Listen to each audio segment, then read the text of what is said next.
네, 시청자 여러분 안녕하세요. 민생당이 진행하는 정치적 민생 시점의 대한민국 청년 대표 김혜진입니다. 오늘도 한 주간의 주요 이슈를 살펴보기 위해 이현기 수석 대변인님 나오셨습니다. 안녕하세요. 네, 안녕하세요. 네, 반갑습니다. 오늘은 정치는 말이다라는 제목인데요. 우리나라 정치인들의 말이 문제가 많다는 지적이 있는 게 사실입니다. 작년 5.18 때도 몇몇 의원들이 희생자들과 그 유가족들을 향해 막말을 해서 말썽이 났었습니다. 먼저 오늘 주제에 대해 대변인께서 간단히 설명해 주시겠어요? 네, 정치인들의 막말이 사회적으로 이슈가 되고 있는데요. 우리나라 정치인들이 그렇게 막말을 해도 다시 당선되는 사례가 많아서 그런 것이 아닌가 하는 생각도 하게 됩니다. 다행히 이번 21대 총선에서는 20대 국회에서 막말을 했던 많은 의원들이 낙선을 했습니다. 사필 규정이라고 생각을 하고, 사실 그 과거 기준에서 보더라도 소위 지도층이라는 사람들은 기본적으로 말조심을 해야 되는 것인데 극단적인 표현을 써서 전체적으로 정치가 수준이 너무 떨어진다는 인상을 받는 게 사실입니다. 모두 다 같이 신경 써서 좀 개선해야 될 일이라고 생각합니다. 어떤 막말들이 오갔는지 지금부터 한번 찾아보겠습니다. 정치적 민생 시점 지금 시작합니다.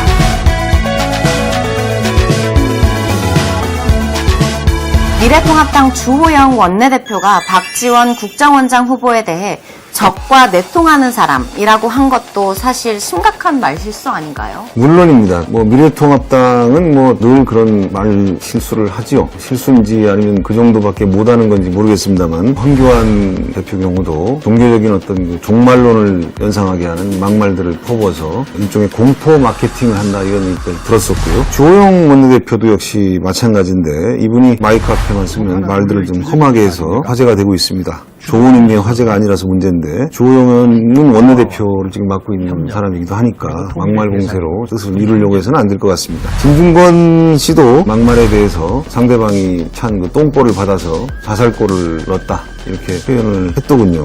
진중권 씨도 물론 말에 그 품격이 없음에 대해서는 할 말이 없는 사람이긴 하지만, 이런 얘기들이 나오는 것 자체가 정치권에서는 좀 부끄러운 일입니다. 말씀하신 대로 이념적 막말 공세가 정말 오가고 있는 상황인데요. 이런 이념적 막말 공세가 국민들에게 별로 통하지도 않는 것 같은데 대체 왜들 그런다고 보십니까? 한마디로 역량 부족이라고 생각을 합니다. 자기 진영의 표를 모으겠다, 자기 진영의 어떤 그 공감대를 사겠다, 칭찬을 듣겠다라는 관점이라고 저는 보는데, 지금 그렇게 자기 진영이라고 할 만한 세력이 있는 것도 아니고 소탐대실이라고 생각을 합니다. 전체적으로 정치판을 그냥 오염시키는 그 역량 부족의 한 단면이다, 이렇게 생각합니다.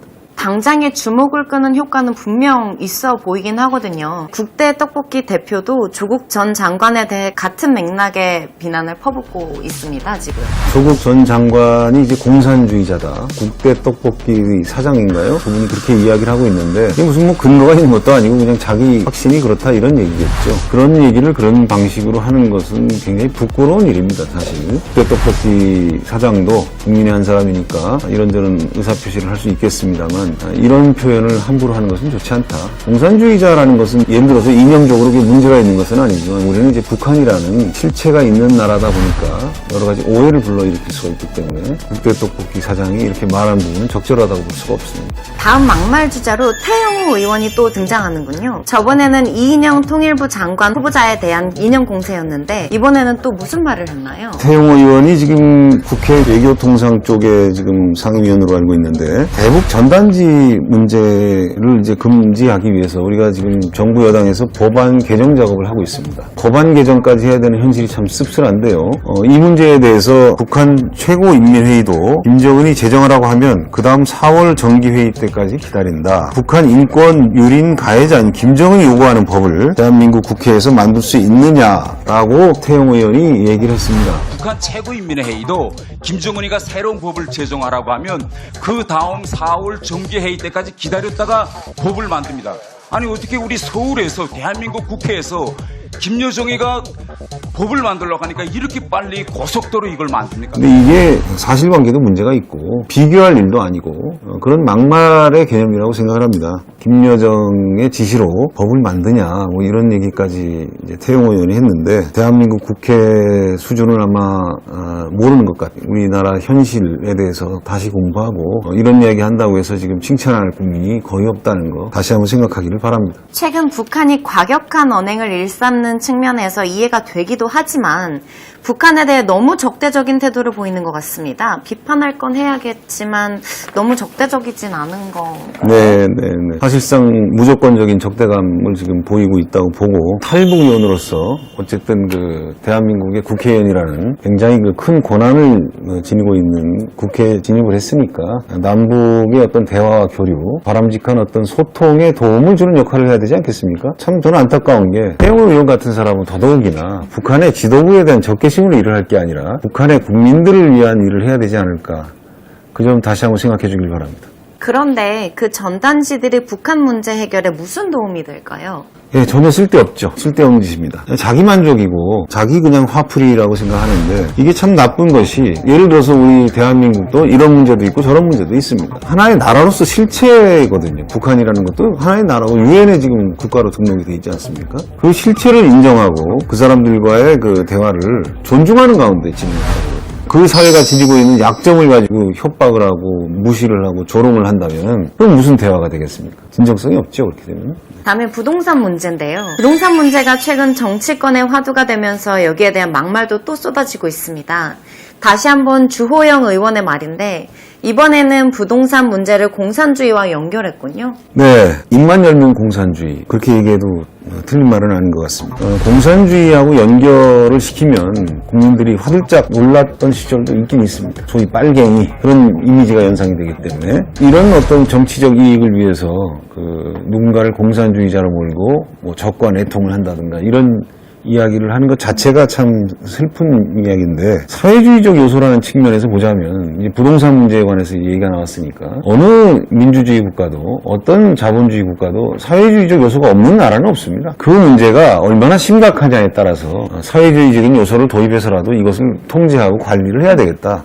라고 판단이 되면 할 수 있는 거거든요. 부동산 문제에 관해서 집 두 채가 문제가 되고 세 채가 문제가 되고 심각한 문제가 되고 있는 건 사실이지 않습니까? 그래서 거기에 대해서 이런저런 얘기가 나오는 건데 그 구체적인 어떤 대응 방안이 딱 정해진 것도 아닌데 그런 것은 공산주의적인 방식이다라는 얘기는 막말이라고 봐야 되겠죠. 일단 주택 두 채 가진 게 무슨 죄라도 되느냐 이런 항변 같기는 하거든요. 주택 두 채를 가진 것이 무슨 죄라는 얘기는 아닙니다. 다만 주택이 여전히 그 부족한 상황에서 특히 청년 세대들이 자기 집을 갖는 게 너무나 어려워져 있잖아요. 특히 서울에서 집을 갖는 것은 거의 불가능하다는 얘기까지 나오니까 이런 상황에서 그런 그 주택을 가지고 있는 많이 가지고 있는 분들이 세금을 좀 더 부담한다든가 여러 가지 그런 방식으로 이걸 통제하는 것은 자연스러운 일이라고 봐야 되겠죠. 정부 여당에서 여기에 대해서 어떤 구체적인 안을 내놓는지 지켜본 다음에 얘기해도 늦지 않습니다. 네. 그런데 사실 이 부동산 문제 관련해서는 여당에서도 만만치 않게 많은 막말들이 나와 국민에게 상처를 주기도 했습니다. 특히 더불어민주당 윤준병 의원은 최근 정부 여당의 부동산 정책으로 전세 소멸론이 대두되는 것과 관련해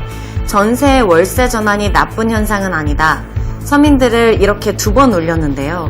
여기에 대해서는 어떻게 생각하십니까? 좀 과장된 측면이 있는데요.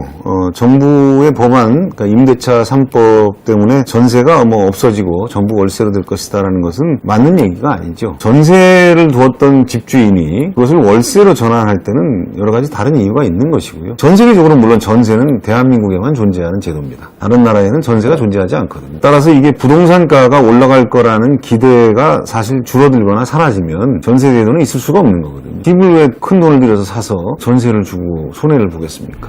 예컨대 통합당의 윤희숙 의원이 최근에 5분 연설을 했는데 굉장히 그 칭찬을 많이 들은 게 사실입니다. 특별한 내용에서가 아니라 서민들이 전월세 문제 때문에 당하는 고통에 대해서 진정성 있는 태도로 말을 했기 때문에 그런 칭찬을 듣는 거라고 보는 거거든요. 통합당에서 이런 일이 별로 이제 많지 않은데 그 말이 일단 좀 듣는 사람이 좀 불편할 수 있게 하지 않았나 그런 생각이 듭니다. 네, 민주당 소병원 의원도 논란의 대상이 되었습니다.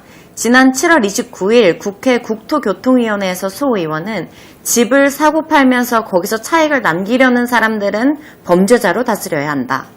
헌법에 위반되지 않는다면 여기에 관련된 법을 만들어서라도 범죄자로 형사범으로 만들어야 한다고 말했습니다. 소병훈 의원은 초선의원이죠. 꽤 신망이 있는 그 법조인으로 알고 있습니다. 말씀을 좀 조심하셔야 될 것 같아요. 무리한 발상이죠. 시세 차익이라는 것은 의도해서 나는 것이 아니라 집을 샀는데 집값이 오를 수 있는 겁니다. 자유시장 경제 속에서는 언제든지 있을 수 있는 일이기 때문에 그 부분을 우리가 너무 과장되게 그렇게 이야기하는 것은 현실성이 없습니다. 그런 말씀은 좀 경솔한 것이 아닌가 그렇게 생각합니다. 네, 수병훈 의원의 발언이 조금은 과장된 표현이 아닌가 저도 개인적으로 많이 생각이 들었었습니다. 추미애 장관의 한마디도 화제였습니다. 미래통합당 윤한홍 의원이 추 장관 아들의 군 복무 시절 휴가 미복귀 의혹에 대한 수사를 거론하자 소설을 쓴다고 말했습니다. 이것도 막말로 볼 수 있지 않을까요? 저는 뭐 막말은 아니라고 생각합니다. 소설을 쓴다는 말은 사실이 아닌데 사실처럼 꾸며서 말을 한다. 뭐 이런 뜻으로 우리가 흔히 쓰는 이야기죠. 막말이라고 볼 수는 없고 재미있는 일은 이제 소설가 협회가 이 문제를 진지하게 제기했습니다. 명예훼손이라고. 우리 사회가 좀 뭔가 이상해져 가고 있다고 저는 생각을 하는데 소설가 협회가 이런 식으로 대응했다는 것은 대단히 놀라운 일입니다. 진지하게 문제 제기했다는 말씀이 사실 더 웃을 수밖에 없게 만듭니다. 이거 그 협회 소설가들이 동의했을 것 같지가 않네요. 네, 동의했을 것 같지 않습니다. 전체 투표를 했을 리도 없고 왜 이런 결정을 했는지는 저도 모르겠고 다만 어떤 그 정치권에서 나온 이야기들 또는 예술 분야에서 나오는 일들에 대해서 사회 이해관계자들이 하나하나 문제 삼기 시작한다면은 아마 예술 창작 활동도 불가능하겠죠. 경찰의 비리를 고발하는 영화라든가 대통령의 어떤 문제점을 지적하는 영화라든가 이런 것들을 당사자들이 우리를 명예훼손했다 고발을 한다면은 뭘 할 수 있겠습니까? 소설가 협회도 이런 문제에 대해서는 좀 소설을 쓰는 분들답게 여유를 좀 가졌으면 좋겠습니다. 지금까지 막말 퍼레이드를 보는 것 같을 정도로 정말 많은 막말들을 만나봤습니다. 그런데 말이 아닌 행동으로 한바탕 하신 분들도 있더라고요. 두 검사가 몸싸움을 했다고 하는데 무슨 내용인가요? 한국 사회에서만 볼 수 있는 그런 사건이 아닌가 하는 생각이 드는데 검사 둘이서 몸싸움을 했다는 뉴스가 보도가 된 건데 검언 유착 사건에 관계된 것입니다. 그래서 사건의 그 수사팀 정진웅 부장검사 그리고 수사 대상자죠. 한동훈 검사장이 몸으로 충돌했다. 이런 이야기인데 법무연수원 사무실에서 어떤 휴대전화 유심 칩을 압수하는 과정에서 아마 이런 일이 있었던 것 같습니다. 서울고검에서 진상조사를 한다는데 검찰이 요즘 굉장히 문제를 일으키고 있네요. 걱정스럽습니다. 어쩌다 그런 일까지 벌어졌는지 정말 믿을 수가 없습니다. 검찰이 내부가 심한 어떤 갈등을 겪고 있다고 저는 생각을 하는데 몸싸움이 옳으냐 그르냐 누가 잘했냐 못했냐 이런 걸 떠나서 저는 검찰의 지금 리더십이 과연 정상적이고 살아있느냐라는 문제 제기를 하고 싶습니다.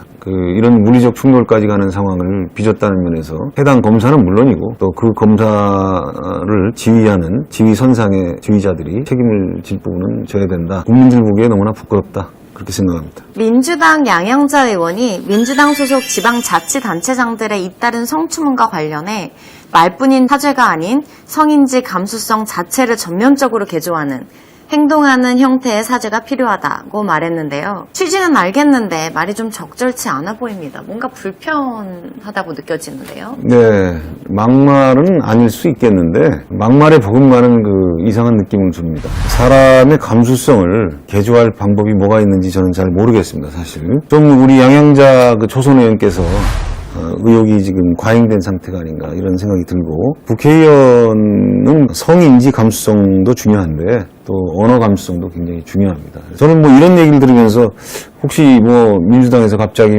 단체장들의 어떤 성추문 관련해서 사과한다면서 삼보일배라도 할까 봐 또 걱정이 됩니다. 가끔 정치권에서 그런 황당한 퍼포먼스를 벌여서 국민들을 어이없게 만들곤 하는데 그렇게 대응할 일은 저는 아니라고 보고 또 이 성인지 감수성 문제는 우리 정치권의 문제만은 아니지 않습니까? 사회 거의 모든 분야가 또 그 분야의 또 책임자들이 성인지 감수성이라는 측면에서는 굉장히 후진적인 상태에 있는 게 사실입니다. 장기적으로 교육의 문제로서 해결을 해야 된다고 보고요. 정치권도 더 신중하고 진지하게 그렇게 대응을 하시길 바랍니다. 황당한 퍼포먼스, 막말 퍼레이드, 나라를 지도하는 지도부에서 발생한다는 게 참 안타까운 현실인 것 같습니다.